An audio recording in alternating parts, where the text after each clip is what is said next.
benar. Waktu saya masih SD dulu, waktu itu saya kebetulan SD di salah satu SD terkenal di kota Palu, Sulawesi Tengah. SD atau sekolah satu kompleks yang dikelola oleh para frater CMM, sekolah Katolik, mulai dari TK sampai SMA-nya. Saya TK di sekolah itu dan SD juga di sana sampai kelas 6 semester 2. Karena itu sekolah yang cukup terkenal, jadi teman-temanku itu rata-rata orang Tionghoa. Makanya agak menular sedikit ke saya. Setiap kali ulang tahun, kalau ada teman yang ulang tahun itu, namanya anak-anak, kita tidak mau ketinggalan bersaing dengan teman-teman untuk memberikan hadiah atau kado untuk teman yang ulang tahun. Beberapa kali teman ulang tahun itu, dan memang rata-rata itu orang kelas menengah atas, punya toko sekian, punya butik sekian. Jadi saya secara pribadi waktu itu, ya khususnya waktu kelas 4, kelas 5, kelas 6, merasa agak kecil kalau kadonya kita ini, kadoku ini, kado-kado sederhana. Karena saya lihat yang nabawa temanku itu besar-besar kadonya. Dan mamaku itu selalu memberi, kalau ada teman yang ulang tahun, ya bungkus kecil begini. Apa ini? Saya bilang tidak bisa kah sekalian amplop saja. Malu-malu kah bawa ini kecil begini. Kalau digoyang, teredek, apa di dalam ini? Saya malu, saya sembunyi biasa kalau mau saya kasih ke temanku. Nanti selesai semua orang mulai pergi, baru saya kasih itu ke temanku yang berulang tahun. Dan rata-rata yang dapat kado seperti itu yang dikasih sama mamaku, itu teman-teman yang saya bilang tadi, yang rata-rata orang Tionghoa. Saya secara pribadi sebagai anak merasa malu. Teman-temanku hadiahnya besar-besar, mewah-mewah kelihatannya, saya kecil sekali hadiahku, seperti kotak jam tangan. Tapi setelah itu, beberapa hari setelah misalnya ulang tahun itu, teman yang berulang tahun datang. Terima kasih banyak hadiahnya, nah. Hadiahnya bagus sekali. Apa itu? Saya pulang ke rumah, saya langsung tanya ke mama, apakah isinya itu kotak? Dia bilang, hanya manik-manik. Saya tidak mengerti untuk apa itu manik-manik. Tapi pada zaman itu di kota Palu, di mana mau didapat manik-manik ya? Tidak seperti sekarang toh. Di Toraja itu gampang sekali didapat. Itu karena saya tidak mengerti apa isinya dan apa maksudnya mamaku kasihkan itu. Dan itu memang menjadi kenang-kenangan. Kalau orang kasih buku, kasih boneka, itu sesuatu yang biasa sekali. Saudara-saudari terkasih, itu malu. Malu karena saya tidak mengerti apa isinya. Saya tidak mengerti apa nilainya. Saya tidak mengerti apa maknanya. Terutama bagi yang menerima. Begitu jugalah iman. Ketika orang tidak mengerti dengan benar imannya, dia akan cepat merasa malu. Itulah teguran Rasul Paulus kepada Timotius dalam bacaan kedua hari ini.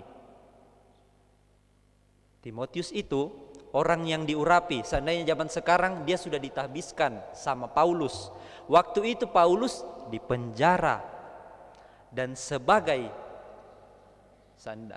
zaman sekarang ini Timotius pastor, dia menghadapi banyak masalah umatnya. Kedua lagi masalah yang tidak kalah susah adalah ajaran sesat yang berkembang zaman itu. Jadi ini tidak mudah. Lalu dari dalam penjara Rasul Paulus menulis surat kepada Timotius. Janganlah malu bersaksi tentang Tuhan kita, dan janganlah malu karena aku seorang hukuman Tuhan. Iman itu berasal dari Tuhan, bukan perjuangan pribadi manusia. Maka tidak boleh ada orang Katolik satupun entah di hadapan saya ini ataupun di mana-mana, dengan bangga, dengan pongah, dengan sombong berkata, inilah imanku. Tidak. Iman itu warisan gereja. Penghayatan tentu saja pribadi, tetapi tidak lahir dari diri sendiri. Dan iman yang benar akan membuat sekali lagi orang tidak merasa malu menjadi pengikut Tuhan. Kemarin sore saya singgah di Parepare makan, karena sudah lapar sekali muka dari jalan. Oh ini bagus ini, saya makan di warung sate Madura. Semua yang di dalam orang pakai jilbab, kecuali bapak-bapak.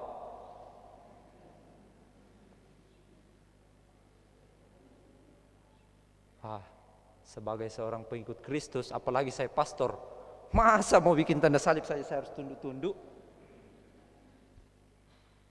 Tidak. Itu baru hal sederhana.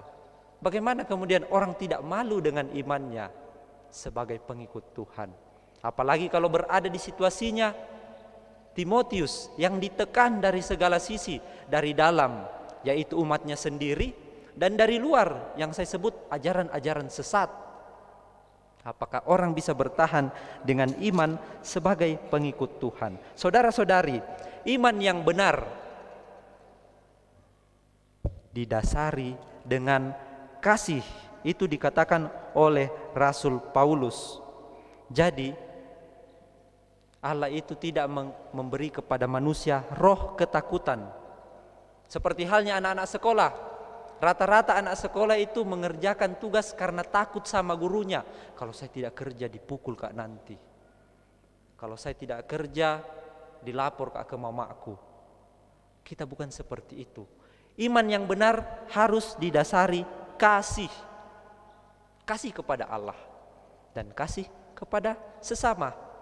Maka lihatlah ke diri masing-masing. Kalau selama ini saya pergi gereja karena takut dibilangi orang, oh tiro-tiro itu katoliko, soruan mate, malas sekali pergi gereja. Berarti sepertinya iman seperti itu masih keliru. Karena saya beriman, saya pergi gereja demi pengakuan, demi menjaga nama baik saya. Tetapi bukan karena saya sungguh-sungguh mengasihi Tuhan. Itu hal sederhana. Iman yang benar sekali lagi pertama bukan karena ketakutan, apalagi paksaan. Lihat di bacaan Injil toh, Yesus menggambarkan kalau kamu mau beriman, lihat seorang hamba. Apakah ada di sini? Kalau ada yang punya asisten rumah tangga itu, ketika kamu capek pulang kerja, lalu kau suruh Anda menyuruh asisten itu, silakan kau makan. Yesus menggunakan contoh itu tadi. Tidak, justru sebaliknya. Saya layani dulu. Setelah saya dilayani, baru silakan kamu melakukan. Kamu mau makan atau kamu mau minum. Dan setelah itu sang hamba harusnya berkata, kami ini hamba yang tidak berguna, karena kami hanya melakukan apa yang harus kami lakukan. Spiritualitas hamba yang dimaksud Yesus bagi orang beriman adalah melakukan semuanya tanpa paksaan, melakukan itu karena keikhlasan, bukan karena cari upah. Apa untungnya saya jadi orang Katolik? Malah sebenarnya kalau dihitung-hitung justru lebih banyak ruginya toh. Kalau mau dihitung-hitung manusiawi. Maka seorang, sekali lagi, iman yang benar itu didasarkan kasih, bukan ketakutan, bukan paksaan. Iman yang benar didasari oleh kerendahan hati.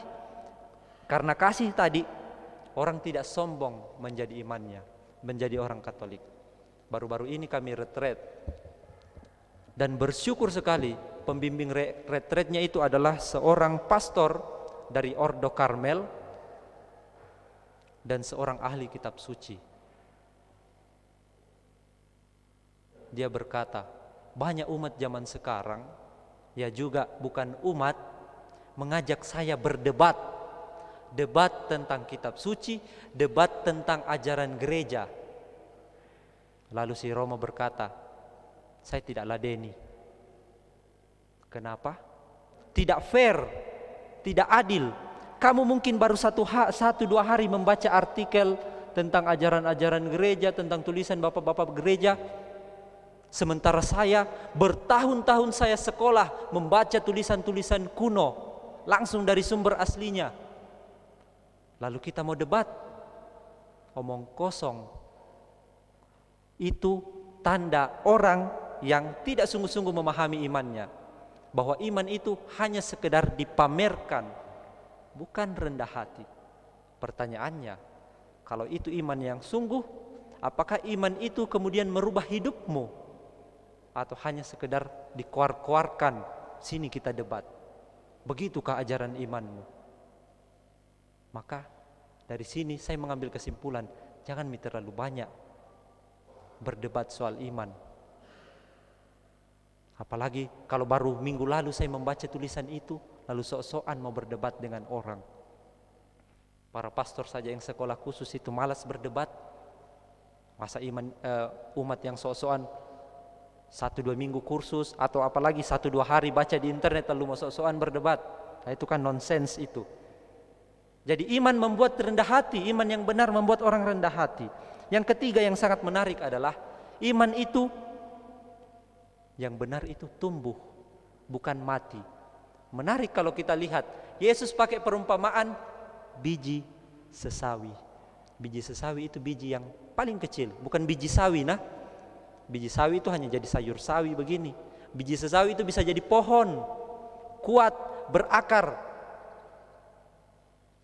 Kenapa Yesus tidak pakai perumpamaan batu?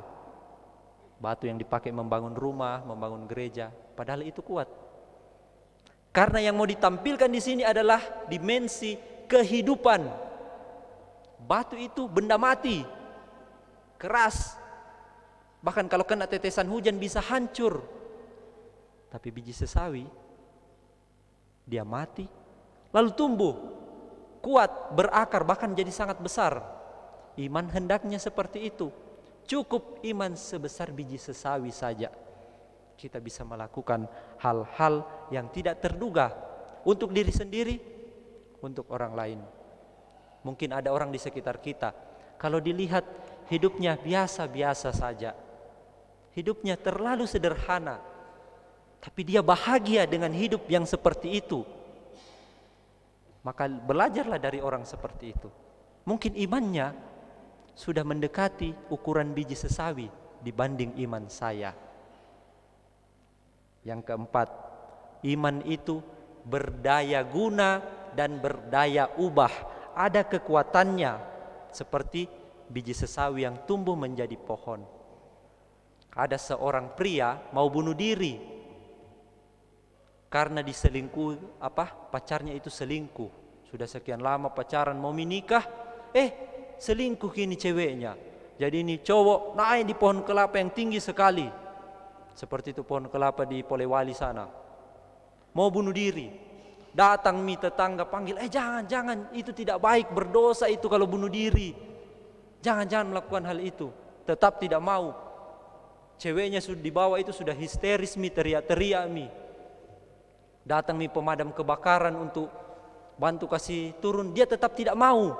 Si cowok ini panik, semua warga, aduh bagaimana ini orang mau bunuh diri, ceweknya apalagi. Sayang, turun, jangan lakukan hal itu. Saya tidak akan mengulangi hal ini lagi. Tetap tidak mau. Lalu tiba-tiba lewat satu orang pastor. Dia bilang si cewek ini, pastor tolong, cowok saya di atas itu mau bunuh diri, dia mau lompat dari atas pohon kelapa. Si pastornya hanya begini, lalu pergi. Tidak berselang lama, cowok itu turun. Lalu dia bertanya, kenapa kau mau turun?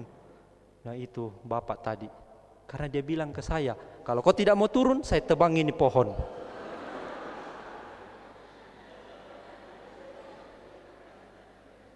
Saudara-saudari terkasih,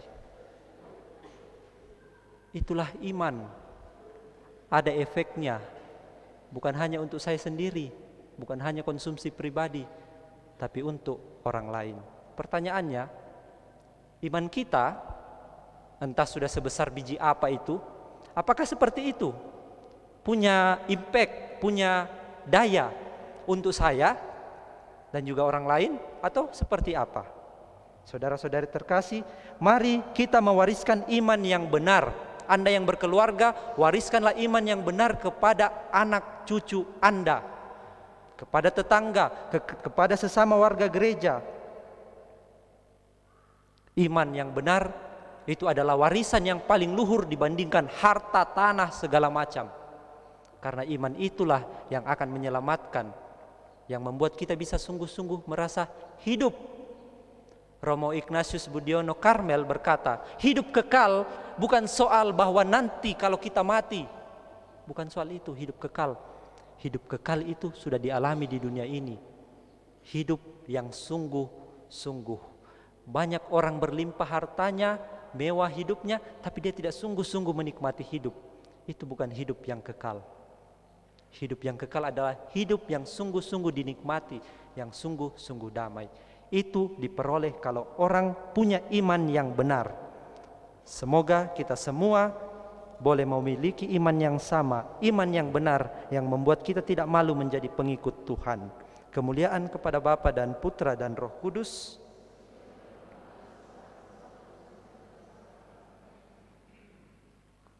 Saudara-saudari terkasih, setelah diteguhkan